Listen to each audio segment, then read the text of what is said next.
Alors, bonsoir à toutes. Vraiment, voilà, comme je vous ai dit, c'est un très très grand honneur et un très grand kiff d'être là. On se retrouve pour un cours sur la paracha de Shlach Lecha. Alors la paracha de Shlach Lecha, elle nous parle de la Aliyah. Elle nous parle d'une Aliyah de groupe et d'une Aliyah ratée. Et elle nous parle aussi évidemment du lien qu'on a avec Eretz Israël, qu'on y habite ou qu'on n'y habite pas encore, et de toutes les fois où on rate des occasions parce qu'on est nous-mêmes à l'origine de nos propres échecs. Parfois c'est inconscient, parfois c'est de l'auto-sabotage qu'on se fait, mais vraiment sans s'en rendre compte. Alors on va essayer un petit peu de décortiquer ce qui s'y trouve pour trouver vraiment des clés pour la vie. Donc dans cette paracha, on a les Bnei Israël qui sont dans le désert et qui sont vraiment à quelques jours de rentrer en Eretz Israël, qu'ils s'apprêtent à conquérir. Et en vue de cette conquête, ils envoient des espions, on dirait des agents du Mossad, si vous voulez. D'accord ? Et ils envoient donc les agents du Mossad qui vont en Israël et qui vont espionner pendant 40 jours et qui reviennent et qui dressent un tableau noir. Un tableau noir, ils font un état des lieux catastrophique. Ah, Israël, c'est très dur, oh là là! C'est une terre qui mange ses habitants. En langage 2025, c'est y a de l'insécurité, la vie est chère, c'est la parnassa, c'est très dur, il n'y a pas de femme de ménage, les produits, c'est pas comme en France, voilà. Et donc, en fait, ils dressent un rapport vraiment en état des lieux absolument défavorable et très, très, très, très négatif, alors que Dieu, pourtant, leur avait promis la terre d'Israël. Et parmi ces agents, ces espions, donc qui sont au nombre de 12, il y en a 2 qui se détachent du lot, et qui ne rentrent pas du tout dans ce rapport calomnieux, et qui sont Pinchas et Kalev. Et donc, ces 2-là vont dire au contraire à Eretz Tova, Meod, Meod. C'est une terre, c'est un pays qui est bon, qui est bon. Et ce qui va se passer, c'est que, tout le monde va écouter le rapport plutôt calomnieux et ils vont passer en fait la nuit entière à pleurer en se disant mais quelle catastrophe, ce qui nous attend là-bas, il vaut mieux rester là où on est, on n'y va pas. Et donc, à l'issue de ça, Dieu leur a dit, regardez, vous avez pleuré pour rien. Si vous ne voulez pas aller en Israël, c'est pas grave, vous n'irez pas. Vous resterez dans le désert, vous mourrez dans le désert. Et ceux qui pourront enfin aller en Israël, ce sera donc la génération future. D'accord ? Alors, en fait, et ça sera donc l'origine, cette nuit-là, c'est la fameuse nuit de Tisha B'Av, d'accord ? C'est bien avant la destruction du Beth Amikdash, vous êtes d'accord avec moi, d'accord ? Mais c'est en fait pour qu'on comprenne que c'est la racine de toutes les formes de destruction, de toutes les formes de galoute. C'est quoi la galoute ? C'est quand on ne se sent pas à sa place. Et donc, cet épisode des Meraglim, des espions, c'est ce qui nous a le plus perdu. Et on dirait presque que c'est une faute impardonnable. On en paye encore les prix 3000 ans plus tard, tandis que par exemple le veau d'or, on voit que ça a été pardonné. Non, cette faute-là, elle n'a pas été encore pardonnée. D'accord ? Alors, vous allez voir. On va en fait expliquer. C'est comme si cette paracha, elle nous donnait toute la liste des choses pas à faire. Elle nous donne un raté, un grand raté, le plus grand raté de l'histoire du peuple juif. Et pour qu'on en apprenne, nous, non pas à dire, regarde ce qu'ils ont fait, c'est pas bien, c'est pas bien, c'est pas bien, mais pour dire, je vais apprendre du coup ce qu'il faut faire pour réussir tous mes projets. Projet d'Aliyah, projet de couple, projet éducatif, projet professionnel. Tout. Mais alors vous allez voir, c'est incroyable, vous avez absolument tout dedans, mais vraiment tout dedans. J'espère que c'est une paracha qui est très très riche, il y a beaucoup de messages, j'espère que vous êtes en forme déjà, j'espère que vous allez tenir jusqu'au bout parce que voilà, il y a des choses extraordinaires. D'accord ? Donc déjà, je vais vous donner le plan du cours, c'est plus facile pour se concentrer, d'accord ? Déjà, on va nous donner en fait l'état d'esprit pour réussir nos projets. Et l'état d'esprit, vous allez voir, on va le voir en 2 parties. La première partie, c'est le ratson. C'est quoi le ratson ? C'est la volonté. Vous allez voir comment on active la volonté. Et sans ça, on ne peut pas réussir nos projets. La deuxième chose, vous allez voir, c'est quoi ? C'est la émouna. La émouna que j'ai envie de traduire dans ce sens-là, par la confiance. Vous allez voir confiance en qui? D'abord confiance en soi, vous allez voir, c'est très très important. Et à la fin, en troisième partie, ce qu'on va voir, c'est que, eh bien, vous allez voir qu'on est en train, mais alors, de faire le tikkun, la réparation de cette faute des Meraglim, de cette faute des explorateurs, là maintenant, précisément dans les jours où nous sommes. C'est incroyable. On est en train de le faire depuis le 7 octobre déjà, mais alors là, encore plus, cette semaine précisément, la paracha de Shlach Lecha. Alors, on commence. C'est bon, vous avez le plan en tête, d'accord? On va commencer par le mindset, c'est l'état d'esprit, et ça va être donc le ratson et la emuna. Ok? Alors, au niveau du ratson, on va expliquer en fait qu'est-ce qui les a poussés à dresser un tableau noir. Au final, on pourrait se dire, ils ont récupéré des données objectives. Bah oui, il y a ça, ça va pas. On a vu les fruits, ils sont comme ceci, comme cela. On a vu des maladies. D'accord? Donc en fait, ils étaient parfaitement objectifs. Qu'est-ce qui les a poussés à dresser un tableau noir? Alors, le Baal HaTurim nous dit comme ça. Tout est dans les 3 premiers mots de la paracha. Il y a marqué Shlach Lecha Anashim. Tu enverras pour toi des explorateurs. Et il nous dit, regardez, les 3 dernières lettres de ces 3 mots, Shlach Lecha Anashim, ça fait Chet, Chaf et Mem, ça fait Chacham. Tu veux que je te dise, nous dit le Baal HaTurim, ce qui les a perdus, c'est leur chorma, c'est leur intelligence. Ils ont trop été dans l'analyse là-bas, mais quel risque il y a, mais qu'est-ce qui peut se passer, comment on peut rater notre alia, comment on peut, qu'est-ce qu'il peut y avoir qui va faire qu'on va ruiner l'éducation de nos enfants. Ils ont tellement été rivés sur ça que finalement, ils étaient rivés sur tout ce qu'il y avait de négatif, parce que vous savez très bien que quand on assiste à une scène, on peut voir ce qui va, ou on peut aussi décider de voir ce qui ne va pas. D'accord? Et eux, ils étaient les yeux rivés sur ce qui ne va pas. Et donc, en fait, c'est le rapport qu'ils ont eu. D'accord? Et là, tu dis, attends, c'est quoi le problème? Ils ont été trop intelligents, ça existe d'être trop intelligent? Genre, j'ai pas compris. Tu fais ton alia, tu fais pas une analyse? Bien sûr qu'il faut être intelligent. C'est quoi cette idée qu'ils ont été trop chacham? Alors, je vais vous dire. Déjà, en fait, on nous donne une clé. On nous dit qu'il y a 2 types de personnes qui vont forcément rater. Les premiers, c'est quoi? C'est ceux qui sont tellement dans l'analyse qu'en fait, à la fin, ils sont bloqués. Ah, trop de risques, laisse tomber. Restons là où nous sommes. Et puis, dans la même paracha, on a un autre groupe qui montre l'opposé. Le travers opposé, c'est quoi? C'est le groupe des Maapilim. Vous connaissez le groupe des Maapilim?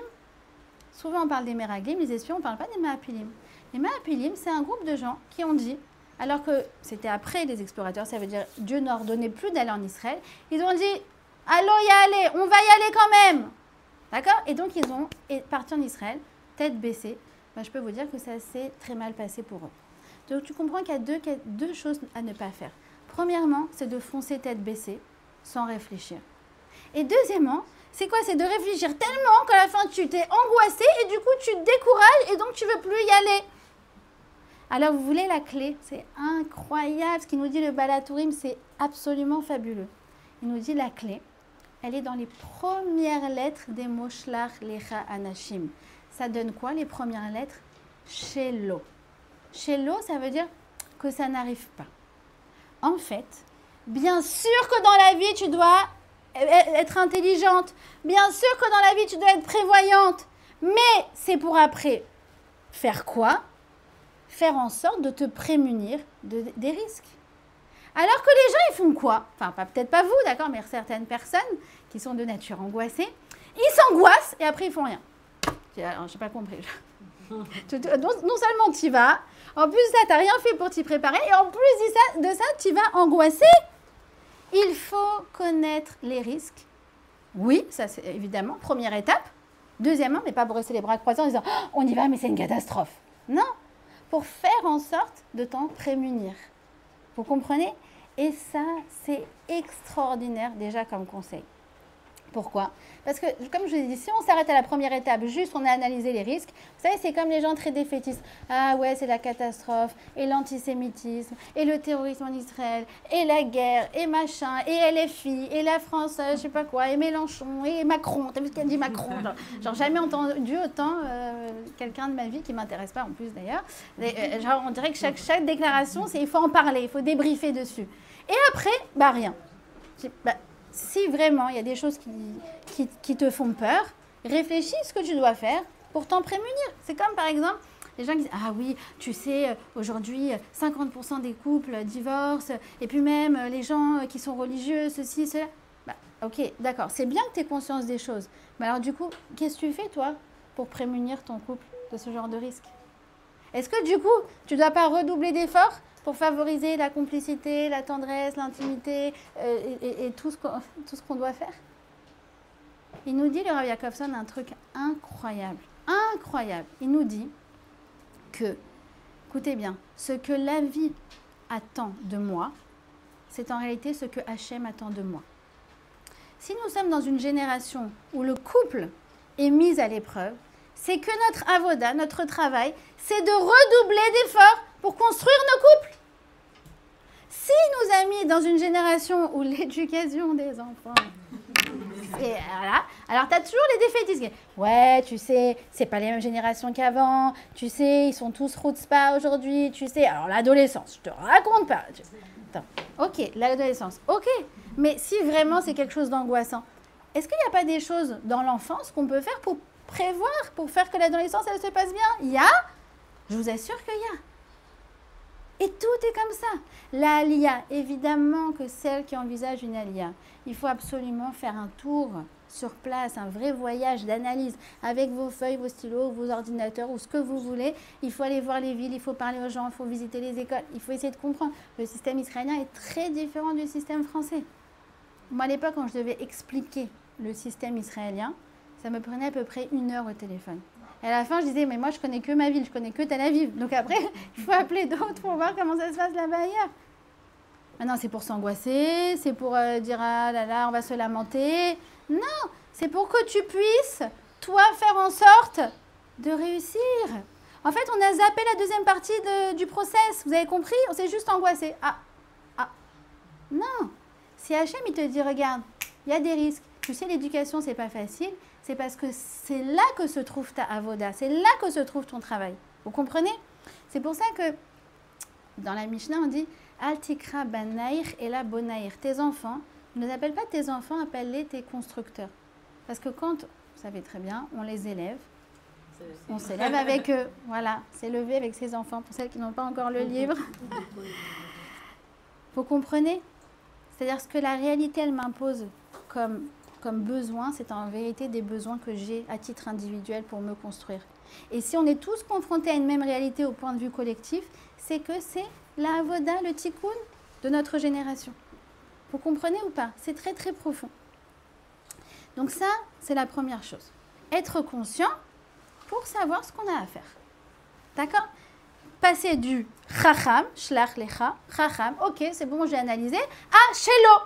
Shelo, c'est maintenant que j'ai compris quels sont les risques, je vais faire en sorte, maïshtadlout, ce qui est à ma portée, pour essayer de m'en prémunir. D'accord?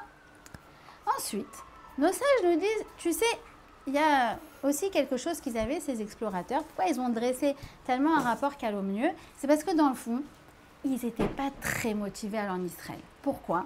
Parce qu'ils avaient parfaitement conscience que quand on arrive en Israël, eh bien, on perd de son niveau social et même on peut perdre de son niveau spirituel. Et ça, ils ne voulaient pas.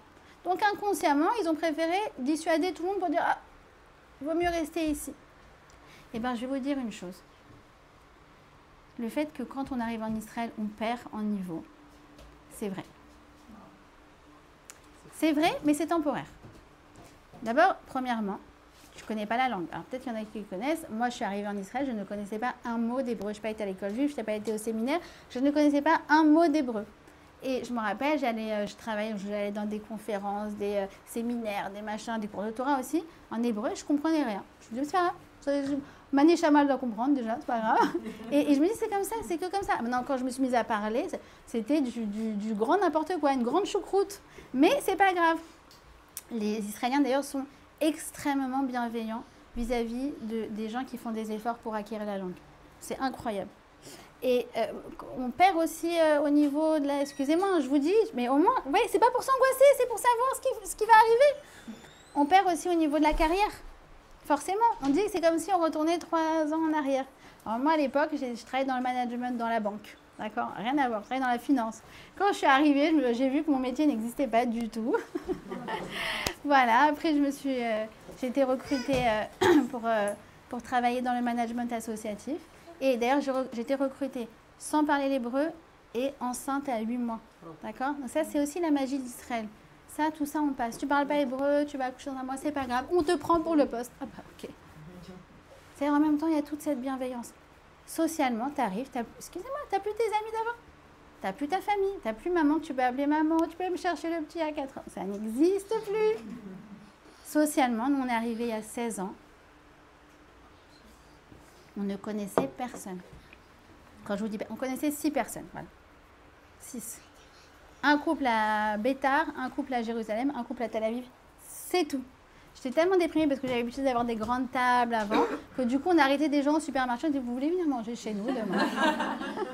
Genre histoire de se faire des copains, quoi. D'accord? Même la Torah d'Eretz Israël, elle a quelque chose de spécial. Même la Torah d'Eretz Israël.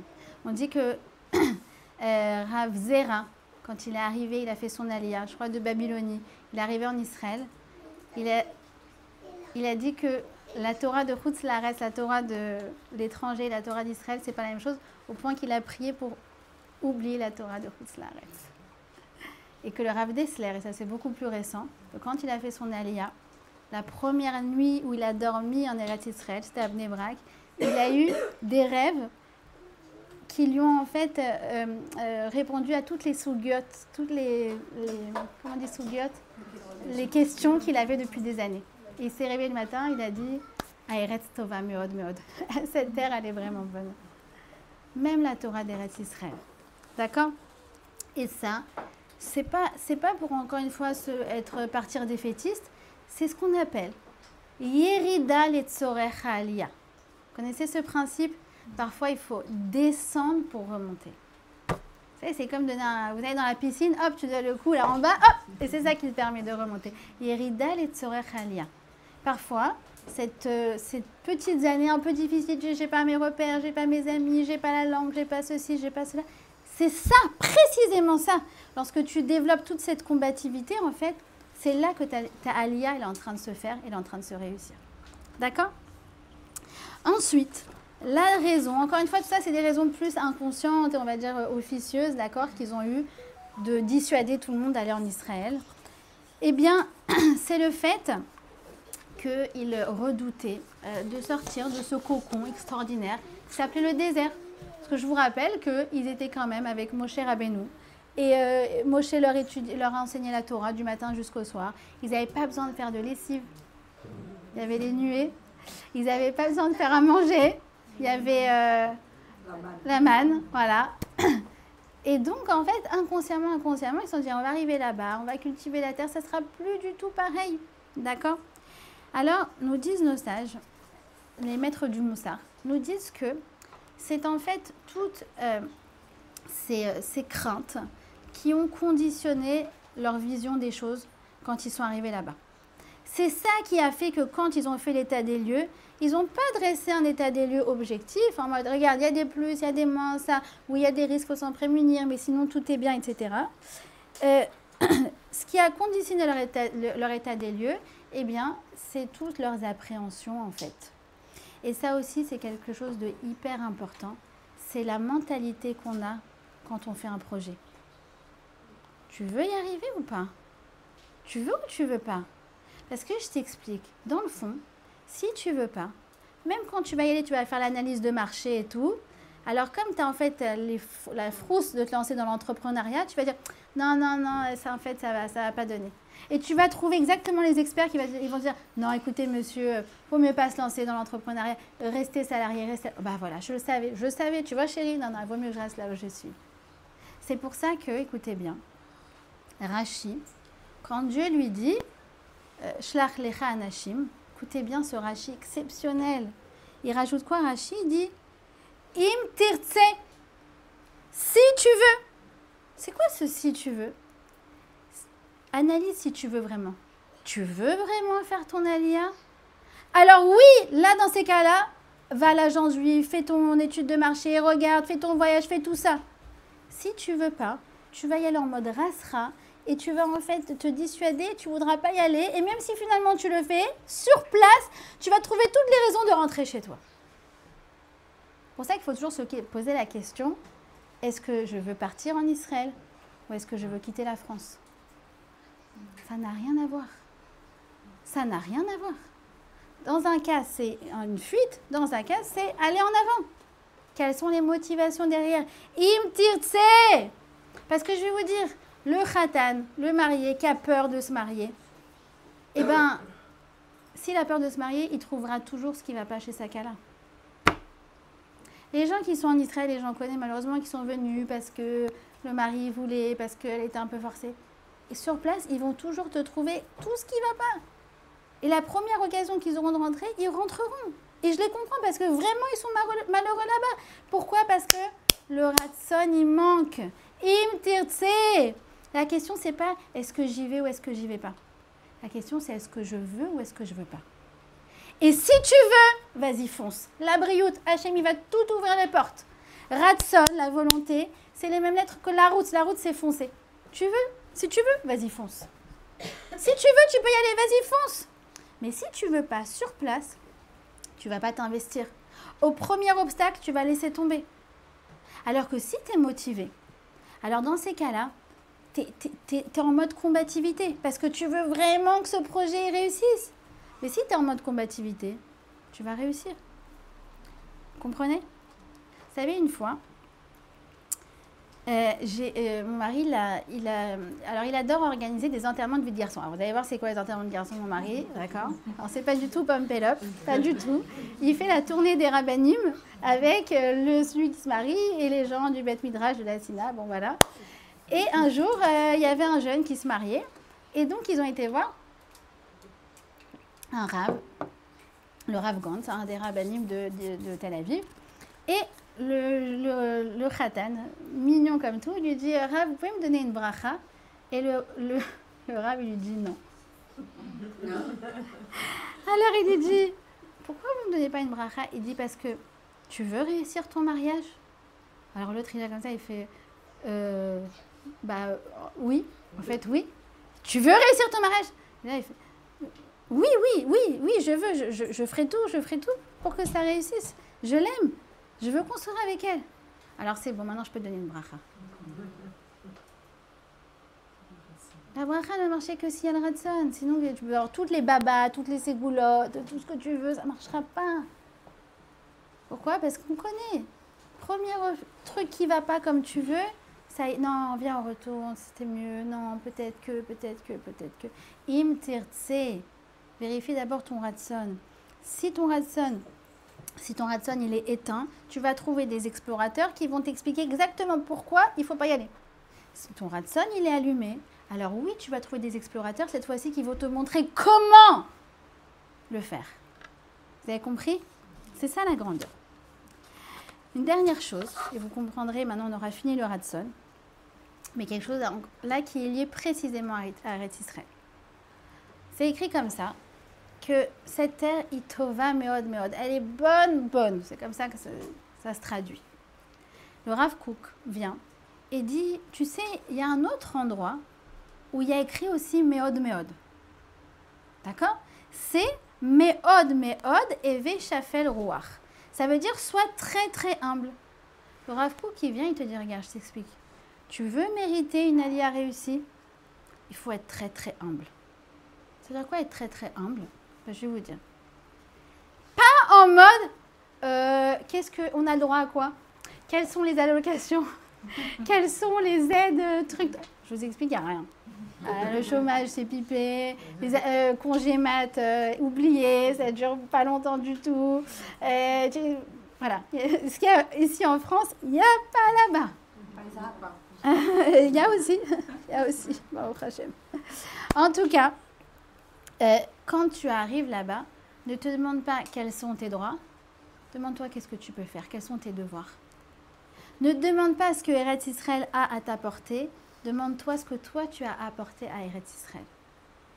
Et ça, si tu fais ça, il dit le Rav Kook, la terre d'Israël aura les plus beaux fruits à t'offrir. Elle t'offrira ses plus beaux trésors, dans les mots du Rav Kook. Si tu fais ça, la terre t'offrira ses plus beaux trésors. Alors, sur ça, j'aimerais juste m'arrêter 2 minutes et vraiment faire un hommage à l'Aliyah française. Parce que, je vais vous dire, depuis 20 ans, nous avons révolutionné ce pays. Mais vraiment, où qu'on est arrivé, on a créé des synagogues, des communautés, on s'est organisé, on s'est entraidé. Et moi, je vois à Tel Aviv, donc vous connaissez Tel Aviv, d'accord? Souvent, on connaît surtout les plages, pour celles peut-être qui ont connu aussi les boîtes de nuit, d'accord? Donc, c'est plutôt réputé pour ça, Tel Aviv. Et souvent, les Israéliens, ils me disent à moi, מה עשיתם הצרפתים האלה? אתם פתחתם את כל הבתי כנסת שהיו סגורים. Qu'est-ce que vous avez fait? Vous avez réouvert toutes les synagogues qui étaient fermées. Et c'est vrai, quand on est arrivé à 15 ans, je me rappelle, le premier Simchat Torah, on a pleuré. Et pas seulement nous, on a pleuré, le rabbin, il a pleuré. Parce qu'il n'y avait personne, il n'y avait que des vieux, on était 5 dans la synagogue, pas d'enfants, rien, personne. Et le rabbin, il est rentré, il a pleuré. C'est possible un rabbin qui pleure? Vous imaginez cette chose-là? Et maintenant, c'est genre, alors t'as l'office là-bas, mais t'as la grosse ambiance là-bas. Maintenant, t'as la guerre des kidouches ici. Mais là-bas, il y a des bonbons de folie. Là-bas, il y a le chiour. Des fois, on me dit, il y a quoi comme chiour à ta eu? Alors, 2 secondes, ça aussi, ça va prendre 1 heure. Dimanche soir, il y a là-bas, il y a le truc, il y a ça. Il y a lundi, il y a plutôt des Américains, là, machin, là, nanana, mardi, truc. Exceptionnel. Et ça, c'est la lia. Tous les Israéliens et tous les Tel Avivim, et même tous les habitants d'Israël te diront que c'est la Aliyah française, aussi anglophone, qui a favorisé ça. On est arrivé pas en mode consommateur, on est arrivé en mode pionnier, constructeur. Et je vais vous dire que ces keilotes qu'on a créées, mon mari et moi on en fait partie parce qu'on a créé une keila il y a 11 ans, et ben, c'est vraiment un facteur de réussite. Vraiment un facteur de réussite d'Aliyah. Parce qu'on connaît mieux, parce qu'on s'entraide, parce que quand il y a des coups durs, et ben il y a des gens pour aider, c'est exceptionnel, vraiment, d'accord? Donc vous avez compris, ne te demande pas qu'est-ce que ça t'a apporté, est-ce que c'est plus optimal ou pas, tu trouveras toujours des trucs plus optimaux. Alors surtout quand tu compares Israël aux États-Unis ou à Miami, tu trouveras toujours plus optimal, d'accord? Vous avez compris? Donc je vous résume le Ratson. Et après, on passe à l'Aïmouna. Premièrement, comme je vous ai dit, Chacham, oui, sois intelligent, en vue de quoi? De faire ce que la vie, elle attend de toi pour te prémunir de ces risques. Et comme je vous ai dit, là où la vie t'attend, Hachem t'attend. Deuxièmement, n'aie pas peur. Yerida letzorech aliyah, c'est un passage obligatoire. D'accord? Je vais vous dire, c'est même un kiff au début quand tu es en mode galère. Tu sens que tu mérites cette terre. Parce que cette terre, elle se mérite par l'effort. Troisièmement, le Ratson, vérifie ton Ratson avant tout projet, que ce soit Aliyah, projet professionnel, vérifie ton Ratson. Si le Ratson il est allumé, Ratz, vas-y tu fonces. Et quatrième chose, demande-toi qu'est-ce que toi tu as à contribuer. D'accord? Plutôt que de faire des calculs, qu'est-ce qui est optimal pour moi. D'accord? Vous avez compris? Maintenant, on va passer à l'idée de l'Aïmouna. Alors, sur ça, j'aimerais vous dire quelque chose, peut-être que vous le savez, peut-être que vous ne le savez pas. C'est que les femmes n'ont absolument pas participé à la faute des explorateurs. Aucune d'entre elles n'a versé une larme. Elles ont dit, mais qu'est-ce que t'as, Coco, là? Hé, Marco, détends-toi, ça va aller, ça va. Aucune, entre parenthèses, elles n'ont jamais aussi fauté pour le veau d'or. D'accord? Et donc, nos sages nous disent un truc incroyable, c'est que du coup, aucune femme n'a péri dans le désert. Donc, vous imaginez 40 ans plus tard, l'entrée en Israël, comment ça s'est passé? Pinchas, Kalev, tous les jeunes, et des vieilles, et des jeunes aussi, mais tu avais la grand-mère, l'Ashkenaz, l'autre avec son foulard, l'autre avec son truc. Ça veut dire que non seulement c'est grâce à elle qu'on est sorti de Galout, de Mitzraïm, d'Égypte, c'est grâce à elle qu'on est rentré en Israël. Pourquoi? Alors je vais vous dire le secret du Keli Yakar. Ce Keli Yakar, je viens de me l'écrire sur mon frigo ou même sur mon mur. Incroyable. Il dit le Keli Yakar que en fait Moshe, s'il avait vraiment réussi, pour pouvoir vraiment réussir son exploration, eh bien il aurait dû plutôt envoyer des femmes, pas des hommes. Pourquoi? Alors, je vous le lis dans les mots du Keli Yakar, que Dieu lui dit « Tu aurais dû choisir des femmes pour explorer ce pays. » Elles ne seraient pas revenues avec un rapport calomnieux. Pourquoi? Parce qu'elles sont Mechavevot et Haaretz. Parce qu'elles aiment cette terre de tout leur cœur. Mais là, je ne comprends pas quel rapport avec le fait d'aimer. Si quelque chose est dangereux, si quelque chose a des risques, alors quoi? On oublie les risques? Ben ça, c'est un grand secret. Quand tu aimes quelque chose, tu aimes un projet, alors même toutes les difficultés et tous les petits obstacles sur ton passage, ils te paraissent tout petits. Donc en fait, tu les enjambes facilement parce que pour toi, c'est juste un détail dans l'histoire. Vous comprenez? C'est comme le mariage. Très souvent, moi je dis aux ceux qui, surtout les garçons qui tardent dans leur célibat, je leur dis déjà pour se marier, il faut se marier avec l'idée du mariage. Sinon... Encore une fois, tu trouveras toujours « Ah non, ça va pas, non, ça va pas. » Mais quand tu aimes l'idée du mariage, tu dis « Ok, je sais que c'est pas facile. Un homme, une femme, on est différents. C'est une génération qui est challenging, il y a beaucoup de difficultés. Je sais tout ça, mais je l'aime. » Et c'est vrai pour tout. Pour pouvoir être entrepreneur, excusez-moi, mais il faut aimer l'entrepreneuriat. Parce que c'est dur. Tu n'as pas le chèque qui tombe tous les mois à la fin du mois. T'as des fois l'investisseur il a payé, des fois il n'a pas payé, des fois truc, des fois l'autre là ça n'a pas donné, la machin. Mais il faut aimer, il faut se lever le matin, se dire je kiffe, je fais ce que je fais. Et du coup les obstacles, oui il y a des obstacles, mais les obstacles on les passe. L'amour diminue la peur. Ce qui nous dit le Keli Yakar. L'amour diminue la peur. Deuxièmement, et vous allez voir qu'on est vraiment en train de faire ce tikkun. C'est que on voit qu'il y a quelque chose qui est en train vraiment de se passer précisément cette semaine, Parashat Shlach Lecha, dans le lien qu'on a avec Eretz Israël.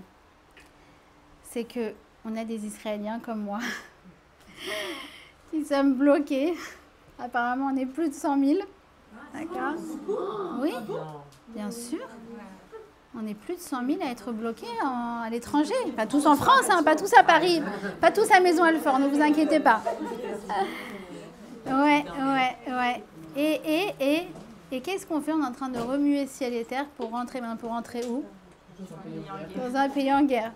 Bombardement, les sirènes, les azacotes. Mais moi, j'en peux plus. Genre là, si à la fin du cours, on me dit il y a l'avion, je fonce direct. Je n'en peux plus. On me dit ouais, tu peux faire des cours la semaine prochaine. Je dis mais je veux pas du tout faire des cours. Je veux rentrer chez moi. Mais non. Et alors le Misrada, comment ça s'appelle le ministère de l'Intérieur israélien, il a fait passer un message aux Israéliens qui sont à l'étranger. Profitez, au moins vous êtes dans la... Et non, ils sont tous là, ils veulent tous rentrer. Et écoutez bien, on est, je crois, 60 ou 70 000 à s'être inscrits sur la liste de ce qu'on appelle en hébreu Tissat Chilutz. C'est quoi Tissat Chilutz? C'est vol de sauvetage, ouais.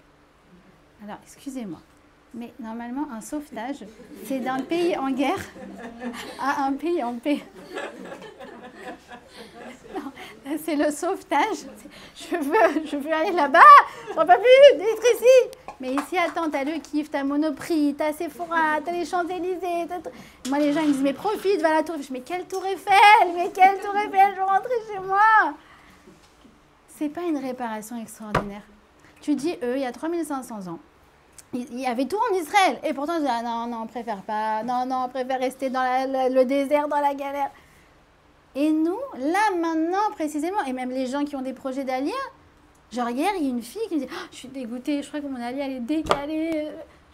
Mais encore une fois, c'est un pays en guerre. Ouais, mais je devais partir le 29 juin, du coup, je devrais partir le 7 juillet. Mais ça va, c'est une semaine. Ouais, mais. Est-ce que c'est normal? Mais est-ce que c'est normal? Non, c'est pas normal. Honnêtement, c'est pas normal. Mais Chavevot est Israël. Mais Chavevot est arrête. C'est l'amour. C'est l'amour qui fait que tu n'as pas peur du tout, ni des sirènes, ni des bombardements, ni des missiles. Mon fils, le pauvre, tout à l'heure, parce que j'ai une partie qui est bloquée là-bas, il m'a dit, maman, tu vas rentrer dans un avion qui lance des missiles? Ah bah non, je préfère pas, je vais rentrer dans un avion normal. Non, ça veut dire les pauvres, ils sont tellement... Il m'a dit, tu vas rentrer dans un avion qui lance des missiles. Tu as entendu tout à l'heure, hein? Ouais. Bref, des petits détails comme ça, mais bon. Et écoutez bien. L'aïmouna, c'est déjà donc c'est de comprendre donc l'amour que j'ai pour un projet. Si j'ai l'amour pour un projet, alors oui, encore une fois, il a toutes les chances de se réaliser. D'accord? Écoutez bien ce que nous dit le Or HaChaim HaKadosh. Comment ça se traduit l'aïmouna? Il dit comme ça, il dit on ne comprend pas pourquoi ils ont peur. Pourquoi? Il dit parce que dans le fond, ils ne devraient pas s'imaginer qu'ils aient la possibilité de conquérir, ne serait-ce que la plus petite des villes. Et puisque ce n'est pas par leur force qu'ils obtiendront le pays, mais par la force de celui qui peut tout. Shel Akol Yachol, de celui qui peut tout. C'est-à-dire qu'il y a un moment où tu switches, tu dis regarde Hachem, j'ai compris les problèmes. Maintenant montre-moi que tu es plus fort que les problèmes qui m'angoissent. Il dit le Rambam que quand ils ont eu peur comme ça, ils ont dit Amazé eux em chazakim imenu, ils sont plus forts que nous. Mais le Rambam il dit, ça veut aussi dire aussi plus fort que lui. Ça veut dire que quand tu as trop peur d'une chose, c'est qu'en fait c'est ta émouna en lui que tu dois remettre en question. Si tu crois en lui, tu crois en la vie. Et écoutez bien, comment ça se traduit cette chose-là? Je vais raconter une histoire trop mignonne. Il m'est arrivé l'année dernière. Alors, j'avais acheté un livre à ma fille. Au début, vous n'allez pas comprendre le rapport. À la fin, vous allez comprendre. J'avais acheté un livre à ma fille de 3 ans. Maintenant, c'est un livre... dans la librairie, il avait l'air absolument débile. D'accord? Il avait 4 pages et on voyait un Gadi Gamadi, donc c'est un petit nain, d'accord, qui porte des courses et vraiment pas du tout intéressant. Et je me dis, bon, je vais le prendre et comme ça, je vais lui raconter Shabbat ou je sais pas. Donc je le chope sans voir ce qu'il y avait écrit dedans. Maintenant, on est à table le vendredi soir et là, je dis, je vais lire une petite histoire, d'accord, le petit livre de Shira, d'accord. Et là, je le lis, mais presque en me moquant, parce que vraiment, il avait l'air absolument débile, ce livre. Et donc, je lis l'histoire de Gadi Gamadi. Alors, qu'est-ce qui se passe? C'est qu'ils ont fait des courses avec sa maman. Et il y a des sacs à porter.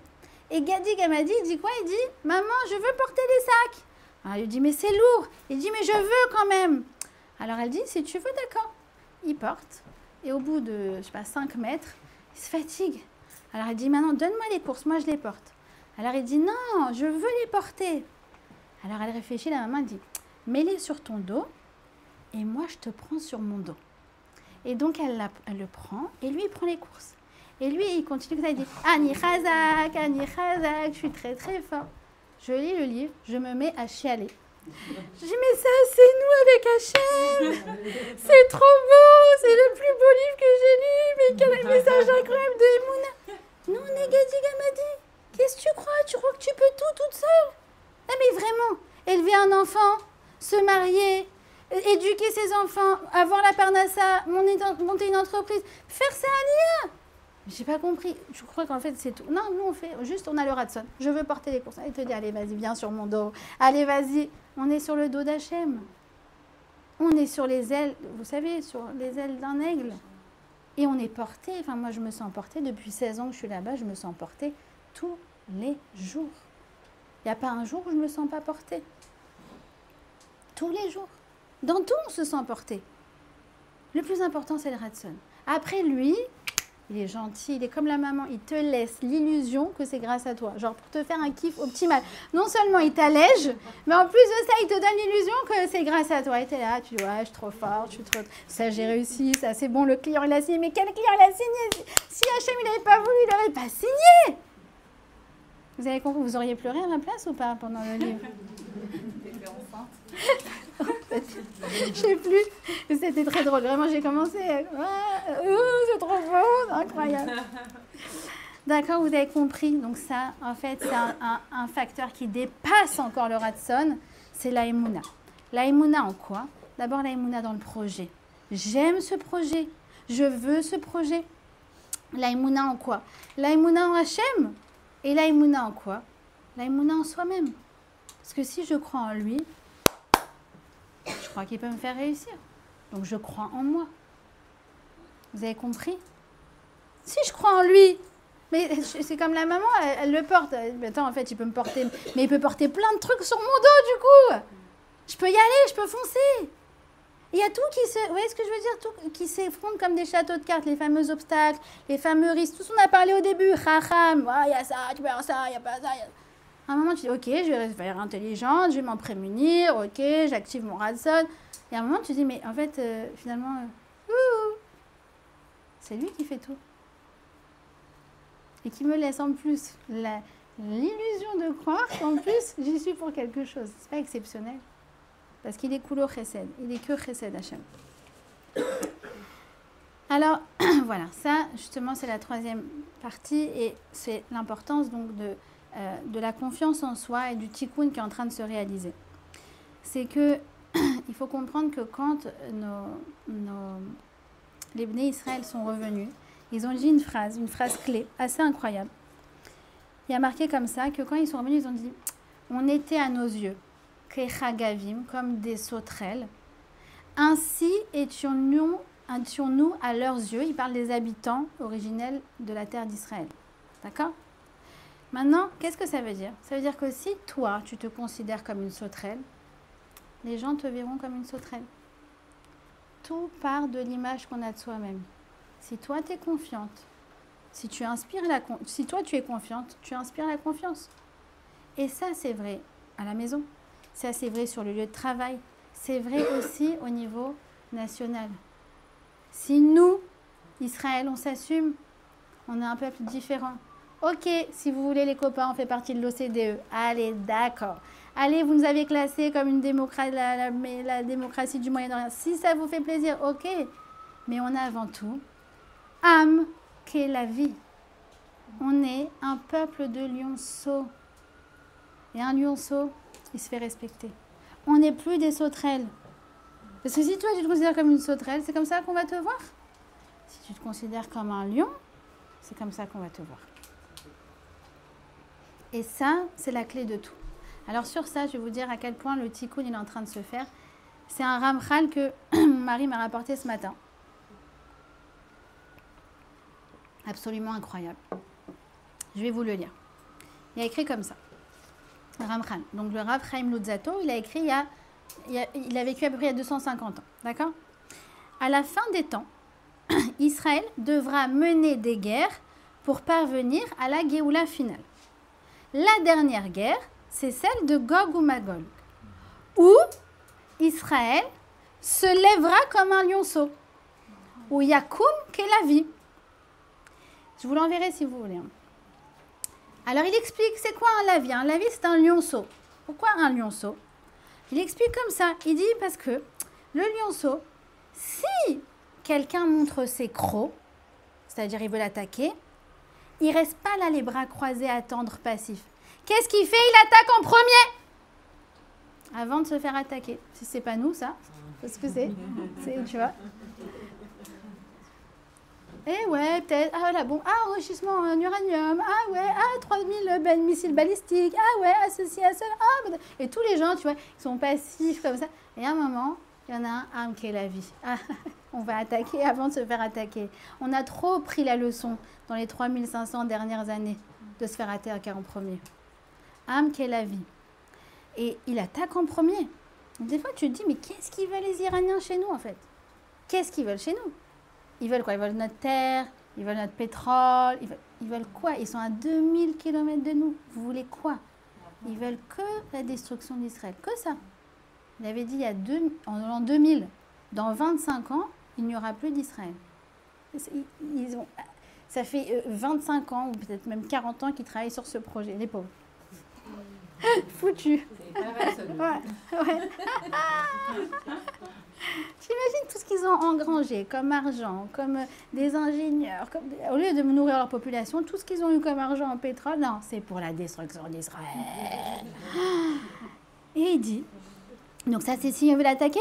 Si on veut l'attaquer, Am Kelavi, il va se lever comme un lionceau. Mais si l'animal en face de lui ne veut rien, il est gentil comme un lionceau. Ça c'est nous. Ça c'est nous. Vraiment, je le dis, je vous le redis. Honnêtement, j'ai jamais vu des gens aussi gentils que les Israéliens.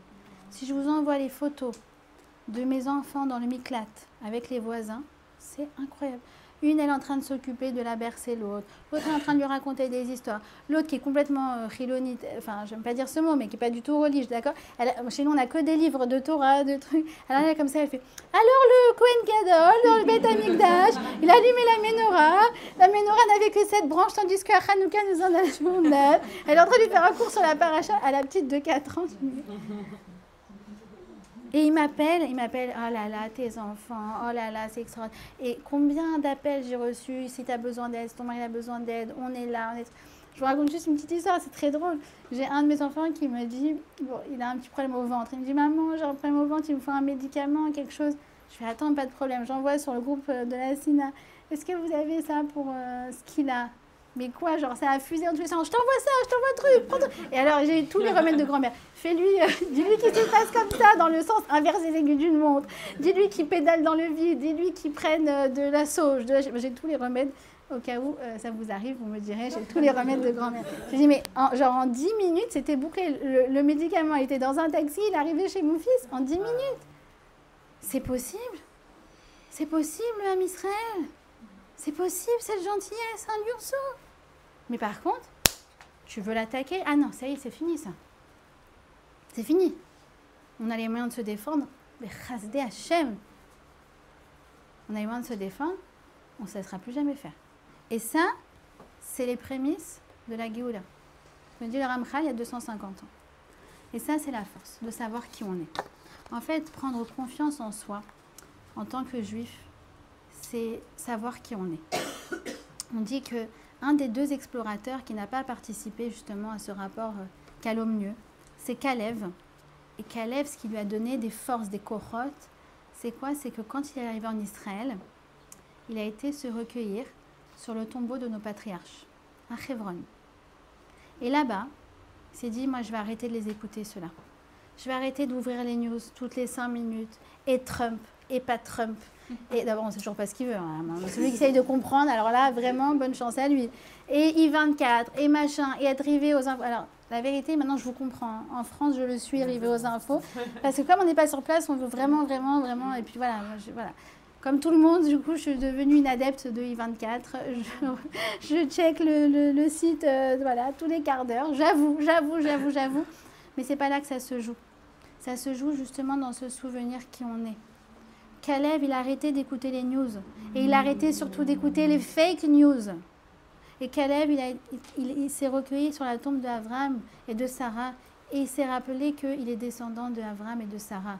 D'une femme qui n'avait aucune chance d'enfanter et qui a enfanté à 90 ans.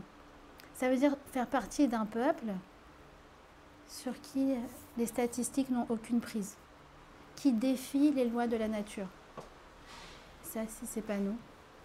Enfin, on m'a envoyé des avions qui sont au-dessus de l'Iran, genre on dirait qu'ils sont chez eux, ils font le défi de Yom Ha'atzmaut. Celui qu'on n'a pas eu cette année d'ailleurs, on l'a pas eu cette année, et ben ils le font au-dessus de l'Iran. Et les missiles qu'ils nous ont envoyés, alors, je ne sais pas combien ils ont envoyé. 1000, ouais. Enfin, c'est vrai qu'il y a eu des dégâts, mais en fait, on ne se rend pas compte. Un comme ça qui tombait à 100 mètres, c'était déjà 80 personnes qui partaient. Non, tous ceux que le système de défense n'a pas pu abattre, tous ceux-là, ils sont tombés dans des terrains vagues. Quasiment tous. alors qu'ils visaient le Merkaz, qu'ils visaient Tel Aviv et tous les alentours. Je dis, mais c'est de ça dont il faut se souvenir. Et c'est ça qui donne des forces. Alors, je vous raconte une dernière petite histoire par rapport à ce message-là. C'était un petit garçon, juste après le 7 octobre, au moment où ils avaient commencé à réouvrir les écoles. Ça doit être fin octobre 2023. Un petit garçon de 6 ans qui était à l'école. Et là-bas, à ce moment-là, il y a une azaka, une sirène. Et là, en fait, il n'arrive pas à se calmer. Il n'arrive pas à se calmer. Il va voir la Mora et lui dit « Je veux que maman elle vienne me chercher, j'ai peur, je veux qu'elle me cherche, je veux qu'elle vienne me chercher. » Alors la Mora, elle dit « Regarde, déjà, on va appeler ta maman. » Et la mère, elle était pas psy, ou en tout cas thérapeute, quoi. Et donc, la mère, elle sait très bien calmer son fils. Vous connaissez l'histoire? Non. Ouais. Tu l'as lu? Ouais. J'ai dit, celle-là, il me la faut pour le cours, tu vois. Ouais. Alors, la mère, elle lui dit, chérie, il faut que tu restes en classe. Et en fait, elle essaye toutes les techniques qu'elle connaît, qui d'habitude marchent très bien, d'accord? La technique, oui, très, très mal traduit d'ailleurs, l'histoire. La technique, il y a marqué de la transparence, ça veut rien dire. Chikouf, tikouf, ça veut dire écouter l'enfant et valider ce qu'il a à dire. Ah, tu as peur. Ah, je comprends. Mais oui, bien sûr que ça fait peur. Mais non, d'accord? Elle essaie une autre technique, la technique de l'empathie, d'accord? Ensuite, elle essaie une autre technique, c'est les respirations, la sophrologie. Le gosse ne veut pas se calmer. Et là, tout d'un coup, elle switch. Je vous lis ce qu'elle lui dit. Elle switch. Elle lui dit, dernière tentative. Après tout ce qu'elle a essayé, rien n'a aidé. Elle lui dit comme ça. Regarde chérie, tu fais partie du peuple d'Israël. Un peuple qui est plein de gvoura, de bravoure. Et toi aussi, tu es plein de gvoura. Ce qui a existé avant et existe encore chez toi. De Avraham Avinu, David Améler, le roi David, les Maccabim, ils sont tous en toi. Et là, elle termine par cette citation, donc c'était il y a 20 mois, d'accord? Elle lui dit, et t'inquiète pas, parce que nous, le Ham Israël, on est un peuple Kam Kalavi, qui se lève comme un lionceau. On est un peuple de lions parce qu'on sait se relever de nos crises, les surmonter et les vaincre. Et là, le gosse, il a dit, ah bah ok, super, bah c'est bon, je peux retourner en classe. La force, elle vient de quand tu sais qui tu es. Vous remarquerez, dans tous les films, c'est comme ça. Harry Potter, au début, c'est un loser. Ouais. Il est dans son, comment dire en français, son placard. Et tout le monde, c'est la famille lui crie dessus. C'est l'horreur absolue. À partir du moment où il découvre qu'il est le magicien, et surtout le fils de ses parents, c'est plus Harry Potter, c'est waouh. Enfin, c'est là qu'il devient vraiment Harry Potter. D'accord? Souvenez-vous, Simba. Simba était parti, il croyait qu'il fallait faire la bonne... voilà, juste que le kiff, c'était de manger des je sais pas quoi, là. Hein? Un peu gluant, investissant, exactement. Kuna Matata, il croyait que c'était ça la vie. Jusqu'à ce que quoi? Que son père, il se révèle à lui, qu'est-ce qu'il lui dit? N'oublie pas qui tu es. On m'a parlé de Rapunzel. Alors, j'ai jamais vu Rapunzel, mais on m'a dit aussi qu'au début, elle ne sait pas qui elle est. Quand elle découvre qu'elle est la fille du roi, c'est là que le film, il tourne. C'est là que tout commence, en fait. C'est là que l'histoire, elle s'écrit. Quand tu sais qui tu es. Avant, quand on ne savait pas qu'ils étaient tous ces héros, ils trébuchaient, ils ne savaient pas, ils se cherchaient, etc. Dès qu'ils se trouvent, dès qu'ils retrouvent, en fait, leur identité cachée, alors la force qu'ils avaient oubliée, elle réapparaît. Vous avez compris? On est âme qu'à la vie. On est un peuple de lionceaux. Et donc, tout ça, déjà, c'est le premier tikkun. Le premier tikkun, c'est celui-là. Que, malgré tout, on veut absolument y aller. Précisément la semaine de Shlach Lecha. On fait les fous pour y aller. Deuxièmement, qu'on redevient, on resait, on redécouvre qui on est et on affirme qui on est. Et c'est comme ça que les nations nous regardent. En fonction de comment nous, on se définit, c'est comme ça qu'ils nous regardent. La dernière chose, c'est que la paracha de Shlach Lecha nous donne 2 mitzvot, qui sont les 2 tikkunim, justement, de la galoute. C'est quoi ces 2 mitzvot, vous savez? Les 2 mitzvot qui sont dans Shlach Lecha, Afrashat Chala et Tzitzit, qui sont les 2 mitzvot les plus populaires depuis le 7 octobre. On n'a jamais assisté à autant d'invitations d'Afrashat Chala. Et vous savez, les tzitzit, que ça a été distribué par dizaines de milliers, par centaines de milliers, à nos chayalim, à nos soldats tellement vaillants. Alors, je vais vous la faire courte, mais vous allez voir que ça résume en fait tout ce qu'on a vu aujourd'hui. Donc la réparation de la frachatrala, déjà la première chose, c'est on prend une pâte qui a l'air complètement profane, complètement déconnectée de toute spiritualité, hop, on fait rentrer Hachem dedans. Ça veut dire que dans nos vies, ce qu'on est en train de faire, c'est que petit à petit, on fait rentrer Hachem partout. Il se trouve où Hachem? On ne le voit pas. Il se trouve là, on le fait rentrer. Et ça, c'est le grand tikkun. Le deuxième, c'est quoi? C'est les tzitzit. Pourquoi les tzitzit? Parce que nos sages nous disent, les tzitzit, ça nous rappelle la couleur de la mer, qui nous rappelle la couleur du ciel, qui nous rappelle le Kisei HaKavod. Vous allez voir, ces trois choses-là, en fait, c'est tout ce qu'on a vu dans le cours ce soir. C'est quoi la mer? La mer, elle a une bordure, elle a des limites. Souviens-toi, tu es un être limité, il y a des risques, renseigne-toi, essaye de voir quels sont les dangers, essaye de t'en prémunir. Mais ça rappelle aussi quoi? Le ciel. Le ciel, c'est quoi? C'est là où les constellations, elles bougent. Et bien, une fois que tu as fait ça, tu as fait ce travail-là, bouge-toi. La route, Ratson, où tu veux aller, qu'est-ce que tu veux faire? Fais ce qui est ta part à toi, mais ne reste pas immobile. Est-ce que tu veux le faire? Ce que tu veux faire, vas-y. Ratson, la route, vas-y, fonce. Et ça rappelle le Kisei HaKavod. C'est quoi le Kisei HaKavod? Le Kisei HaKavod, vous l'avez très bien compris, c'est lié à la Emouna. C'est lié à l'intervention d'Akadosh Baruch Hu dans nos vies.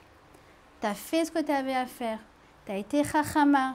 Tu as analysé. Tu as été dans le shélo. Tu as fait ta ishtadlut pour faire en sorte que tout marche. Tu as activé ton ratson. Maintenant, laisse faire Hachem. Lo alecha melacha ligmor. Toi, ce que tu as à faire, tu l'as fait. Maintenant, laisse la magie d'Akadosh Baruch Hu s'opérer. Et c'est avec ça, avec ces conseils, que non seulement on va réussir à tous nos projets, que nous allons réussir pour celles qui veulent leur projet de Aliyah. D'accord? Si elles veulent, elles peuvent m'appeler. Et Bezrat Hashem, que nous allons réussir à sortir de cette galoute. Et tous ensemble en Israël, avec Mashiach en bonus. Voilà.